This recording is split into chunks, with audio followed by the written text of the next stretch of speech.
Mr. President, this week, the Senate is considering the Pain-Capable Unborn Child Protection Act. This legislation would protect unborn children who've reached the age of 20 weeks.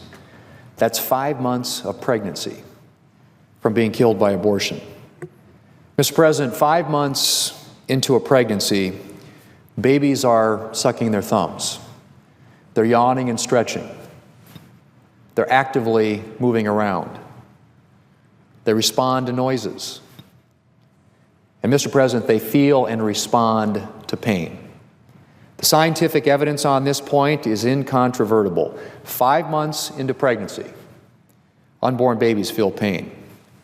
Their stress hormones spike and they shrink from painful stimuli. In fact, some scientific evidence suggests that babies of this age feel pain more keenly than adults, since some of the neural mechanisms that inhibit pain don't fully develop until after birth. Mr. President, babies are regularly born weeks or months early in this country, and with medical care, survive and often thrive. A Time magazine article from May of 2014 that highlighted the tremendous advances that have been made in the treatment of premature babies noted that 76% of babies born at 25 weeks of pregnancy, or about 6 months, will go on to leave the hospital. A May 2015 article in the New York Times entitled "Premature Babies May Survive at 22 Weeks If Treated," study finds, highlighted a recent study published in the New England Journal of Medicine reporting on successes in treating extremely early premature births. One baby mentioned in the New York Times article, Alexis Hutchinson, was delivered at 22 weeks and 1 day. She weighed 1.1 pounds at delivery.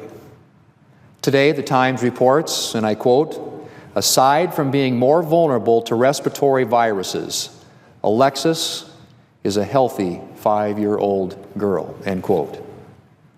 Let me repeat that, Mr. President.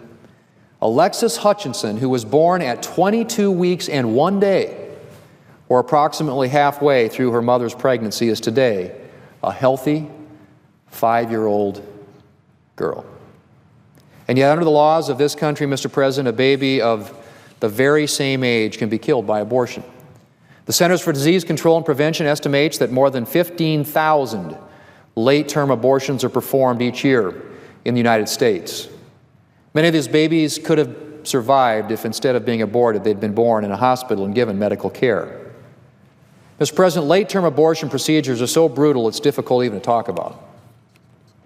Americans would rightly shrink in horror from performing one of these procedures on an animal. How then are we allowing these procedures to be performed on our children? Right now, only 7 countries in the world allow elective abortion after 5 months of pregnancy. Hard to believe the United States is one of them. Among those countries are China and North Korea. And unfortunately, our country is on that list. I suggest that that might not be the company that we want to keep when it comes to protecting human life. Mr. President, a society is measured by how it treats its weakest and most vulnerable members. And we've been failing some of ours. But we have a chance with this legislation to fix that today. Ultimately, Mr. President, it's very simple. That unborn baby, the one with the fingers and toes, who sucks her thumb and responds to her mother's voice, that unborn baby is one of us. And as such, she deserves to be protected. I hope the United States Senate will vote